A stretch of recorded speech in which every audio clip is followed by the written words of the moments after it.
Good afternoon, and welcome to the first in a series of webinars intended for FTC teams and participants, students and mentors, sponsored by National Instruments and in conjunction with Enable Training and Consulting.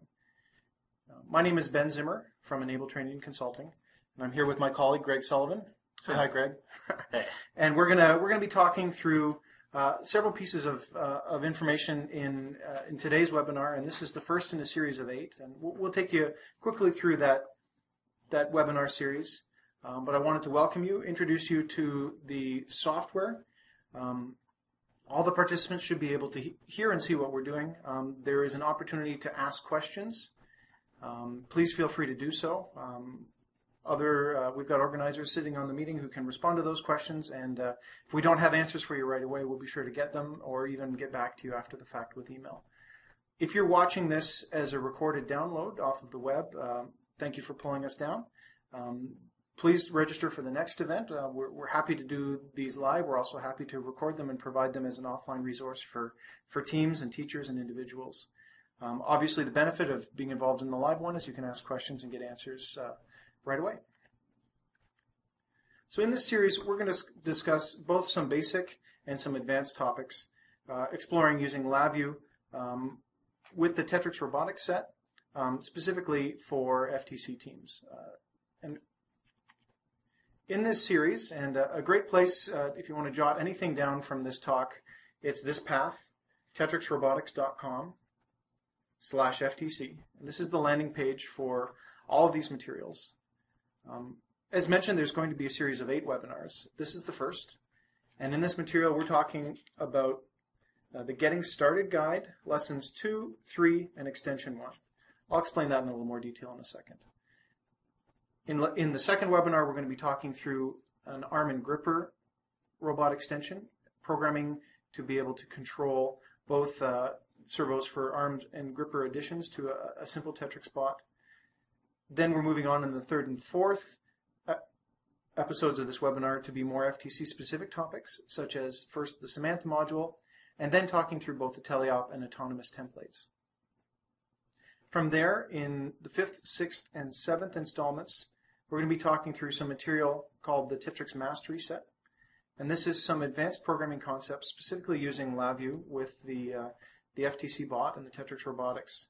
And we're going to progress through in these 5th, 6th, and 7th episodes some advanced programming concepts, including changing direction based on remembering previous information, and then evolving that into a state machine, and then ultimately into a more complicated state machine, which is a great programming template approach for very sophisticated topics, and also really great for FTC programming. And then in our 8th episode, we're going to talk about FTC advanced topics. I just want to take a moment now and jump to this landing page, this tetrixrobotics.com/FTC page. At present, this is what we see. As the season evolves and as these webinars go live, obviously the information that's available here will change. The Tetrix Getting Started Guide is the first in a series of resources, and in fact the Tetrix Getting Started Guide is live and available right now for your offline instruction pleasure. If you were to click on this, it will take you right into it, and we'll do that in a moment so that I can give you a quick tour. Coming soon are the FTC extension material, and then after that, Tetrix Mastery material as just discussed. I highly recommend clicking on these links right away and going ahead and registering for the upcoming webinars. But let's dive really quickly into the Tetrix Getting Started Guide, because what we're going to do in the remainder of this webinar is summarize some of the most important points from this material, and it's there available in a lot more detail in all its glory for you to take a look at right now. So Tetrix Getting Started Guide has this overall interface. It's really easy to follow. You start off looking at the introductory materials. There's a whole bunch of videos here. There's PDF documents. There's all kinds of great places to start. And in fact, the Tetrix Getting Started Guide is in your Tetrix kit. It's on a DVD in the box. And it's also, the first portion of this material is available in the printed document that came in your kit as well. From the lessons, from the introductory section, we go on into the lessons. There are 3 lessons, and you can see from the pictures here. The first lesson is an introduction to building, and you build the basic chassis of the same bot that we're going to be using throughout this entire webinar series. In the second lesson, you take that basic chassis and you add the drive components, so obviously the motor, power, wheels. And in the third lesson, you add sensors. So throughout this material within the Getting Started guide are all the instructions you need to guarantee success for your students, for yourselves, to make sure that you will have a great experience getting going from nothing with the Tetrix set. So in lesson 2, you're downloading programs to the brick and you're making the system go. In lesson 3, you're able to execute some simple autonomous code because now you've got some sensors. Once you've gotten through the basic lesson material, you can then progress into the extensions. In this webinar series, we're going to focus on just these first 2, but there's a lot more information available in the Tetrix Getting Started guide that I invite you to look at your leisure. What we're going to talk about in this webinar as well is this line follower. The idea here is that we take the same bot that we built in the third lesson, and we now program it to follow a line by using the light sensor to make sure that you turn right and left appropriately depending on what that sensor sees. And in the next installment of our webinar series, we're going to talk through the arm and gripper, where we've added a little bit more capability to the bot mechanically, so we've actually built more and bolted it on. And of course, then you have the ability to create much more sophisticated and more feature-rich software. I'm going to take just a quick second to dive into one of these topics so that you can see the level of detail that's available within the Getting Started guide. We'll do that in the second extension for the arm and gripper. And there's 3 sections within all these resources. There's a planning section, a building section, and a programming section. The planning section is really great for teachers and students. It's got all the information that a teacher needs to be able to bring this material right into the classroom. The building section has got a building guide, which is a PDF that takes you step by step through building this bot, and a 3D model. PTC Software has provided us with 3D modeling viewing software, which is actually available in the Resources tab. And you actually, if you were to click on the 3D model, you'd be able to pull up a model that you can actually spin and poke around with, which is really a fantastic way to learn more about the Tetrix set. Finally, there's the programming section. So within the programming section, all the instructions are completely provided both for LabVIEW and RobotC. And within each section, there are programming guides, sample programs, and videos, much like what we're going to provide today in the webinar, but in a lot more detail, that take you through from 0 to a completely programmed and functioning robot. So I'm going to step back now into our presentation.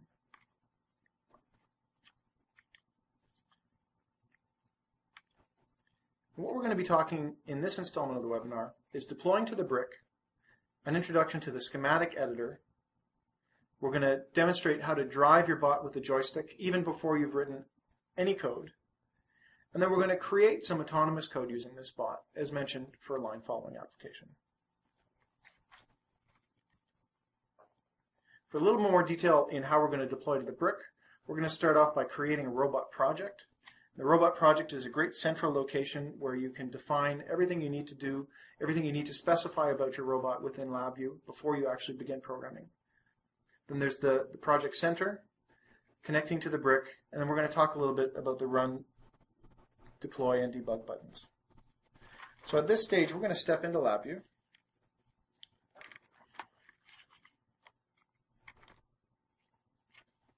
And I'm going to pass control over to my colleague Greg, who's going to take you through the introduction to this material.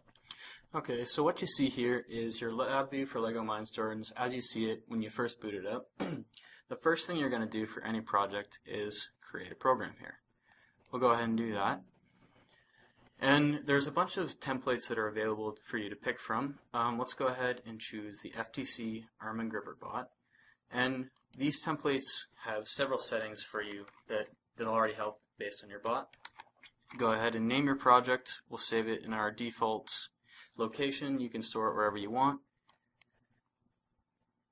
As soon as we create our project, the first thing that pops up is our Robot Project Center. This is essentially your home base for all your programming.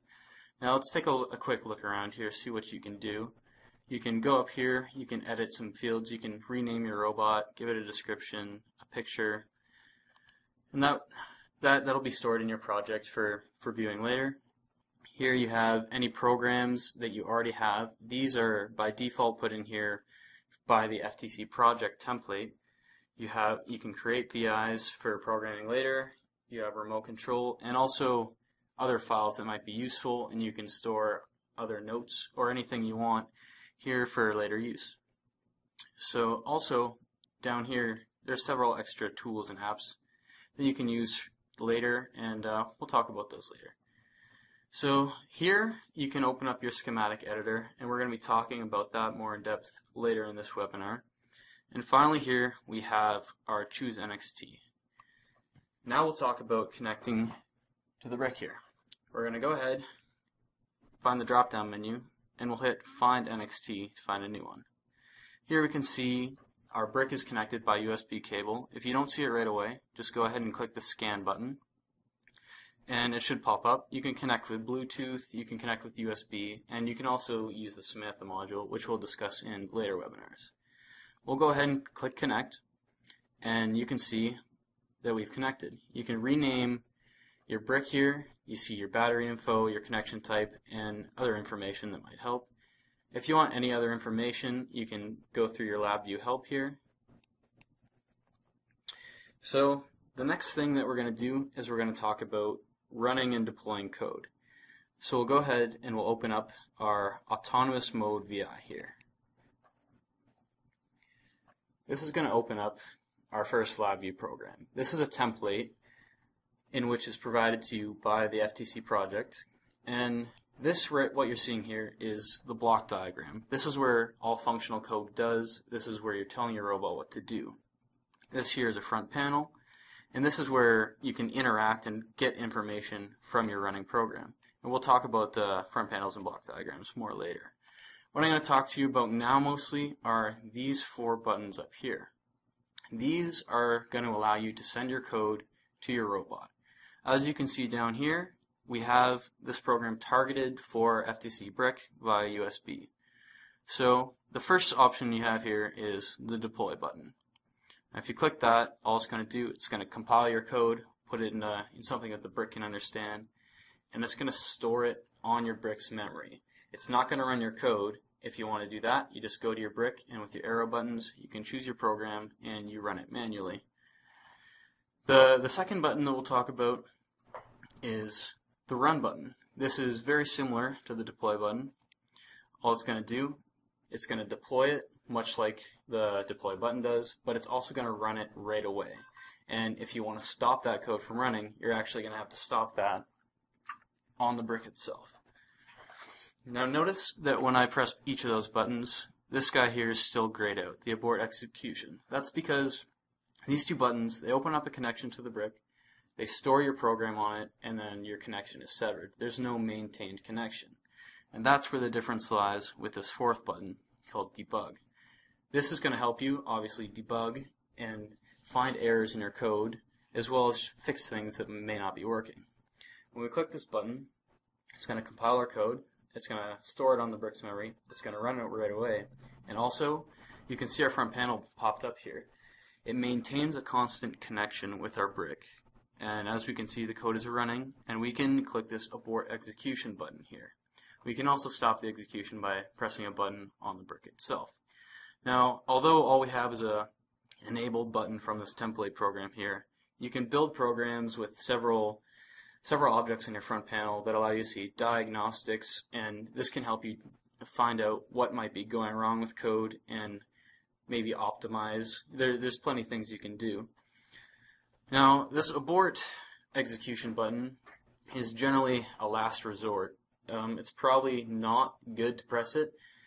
It can kind of leave your hardware in a state of limbo. If you haven't shut down your motors properly, you might see a robot running around crazy for a few seconds, or you could potentially damage your hardware. Probably not going to happen, but potentially. It's good programming practice to build a stop button on your front panel such that you click it, it shuts down all your motors properly, and you don't have to worry about it. Now we'll go back to our PowerPoint here.